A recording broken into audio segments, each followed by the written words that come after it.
Welcome back to the channel. This is Jazzy Jams. I wanted to make a second video or another video that addresses something along the lines of the basic theme of developing a plushie. So this video is really about plushie design criteria. And as you can see with Jazzy Jams, if you watch the first video, we talked about the top 10 reasons to create a plushie for your brand, but we never really got into plushie design criteria, and that is going to be the primary focus of this video. I just wanted to touch base and let you know what are my top 10, what I look for, or what I looked for when I designed my little AI buddy that has AI songs on his sound recorder. You want to create a recognizable shape that aligns with your logo or your current theme of your company. So a recognizable shape, something that is actually soft and huggable, that has a soft, huggable texture when you're designing your plushie for your brand. If you have any questions as far as the main reasons why you'd want to create a plushie for your brand to make it iconic and memorable, then of course please refer to my first video, which is how to create a plushie for your brand. The second item on the list would be, as far as plushie design criteria, would be cohesive style, consistent with brand visual aesthetic. So if you have a signature palette that is unique to your brand, you definitely want to create a plushie that is in line or aligns with or is consistent with that brand visual aesthetic.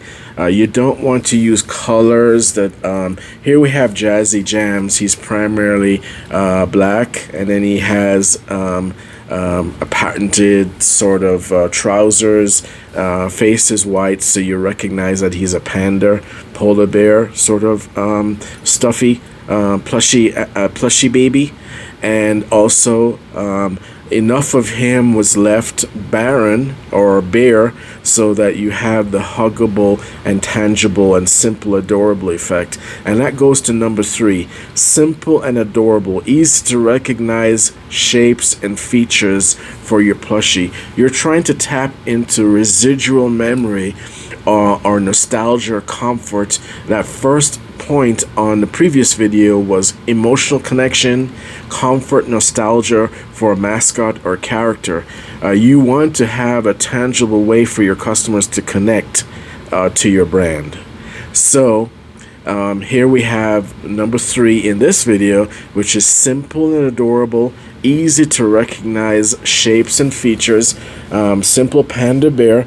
But of course I have beautiful crystals all along his chest because I think he looks really good with a crystal effect.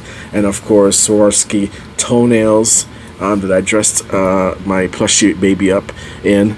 So number 4 would be soft neutral colors that are calming, that resonate with your audience. So you're looking at the signature panel of your brand, whatever your brand or service is.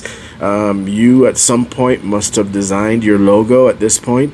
Now you're going to use your logo to imprint onto the personality and the character of your plushie, and that will take your logo to a whole new experience.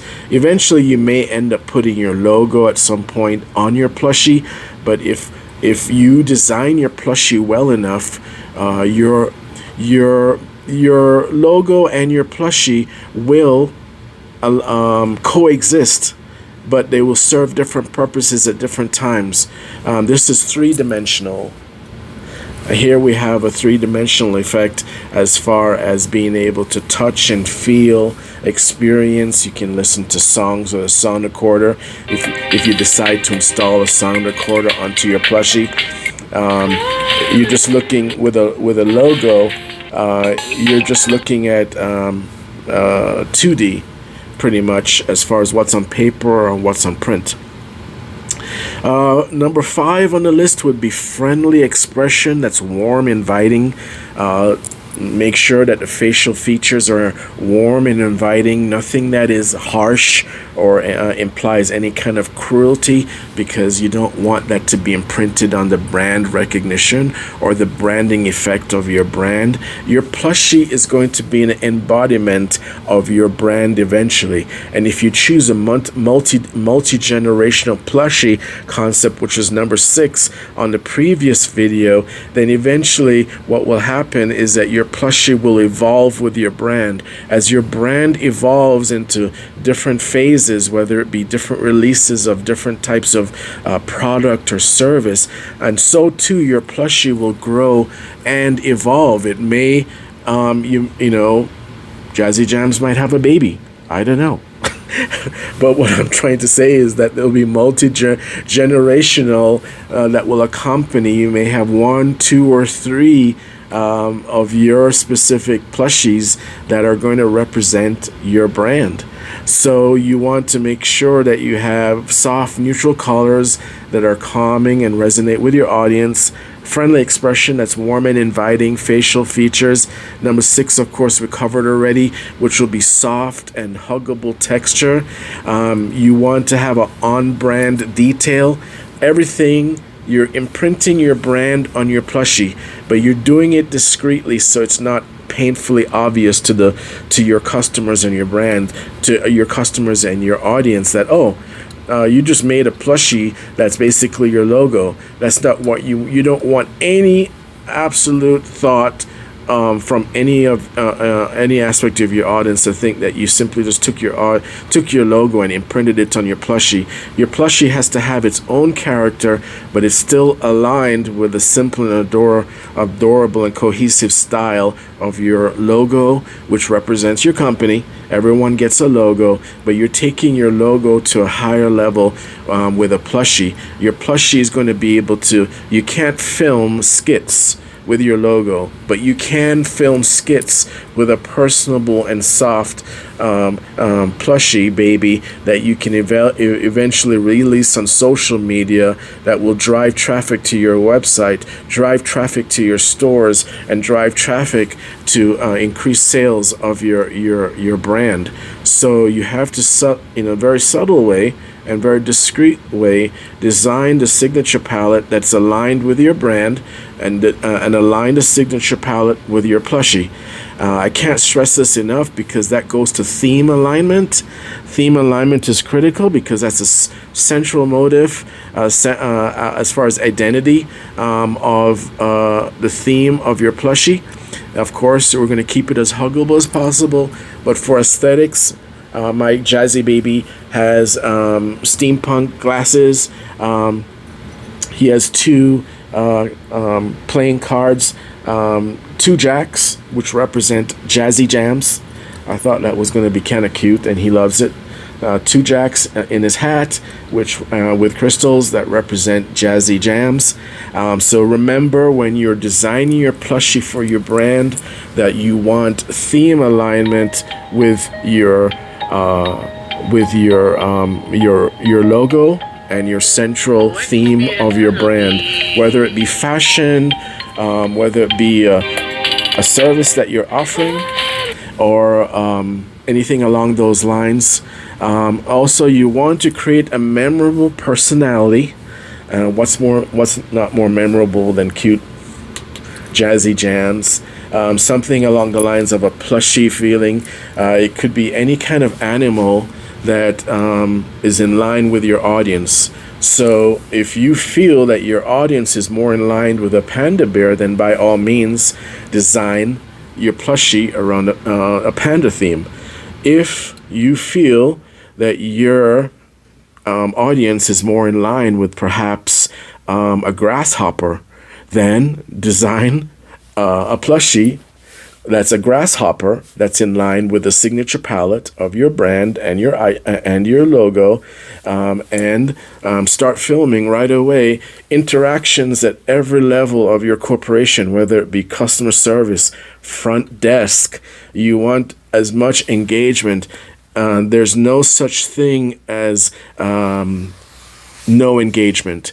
Any kind of engagement with your plushie along the lines of corporate experience, whether it be packaging, whether it be manufacture of your service or your product development, R&D, film it. Put it on social media. Let people see what your company is about. Let them have that tangible experience, because your plushie is going to be your front and center now. You're removing the human element and you're actually embodying it into a more advanced level, which is plushie, which is going to be tapping into very, very strong, very, very memorable experiences that override anything that is just everyday experience. So number 10 would be a memorable, if you want to, memorable brand voice. All of this is going to encompass number 1 through 9 as far as what I've mentioned. Please pay attention to signature palette, soft, huggable texture, on-brand detail. You can glitter up your plushie with some Swarovski crystals, make it more personable. I've added bamboo here because, of course, my plushie Jazzy Jams is I don't want him to be hungry and without a snack. So he has bamboo sticks that are ready to go. Just think of it as one of those little sticks that you buy in the store. Forget the name, but anyway, he has bamboo sticks ready for a little snack. So I hope that this helps you in designing your plushie baby. And this video is plushie design criteria. I hope it helps. Thank you, and thanks for tuning in. And Jazzy says thanks too, right? And let's play a song.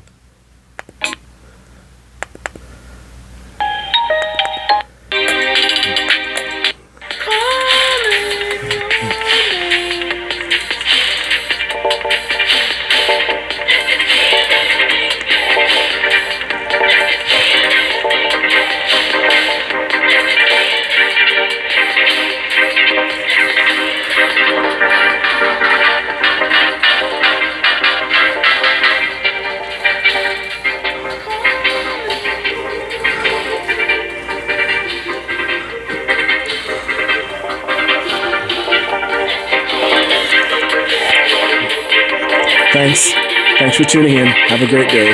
Bye.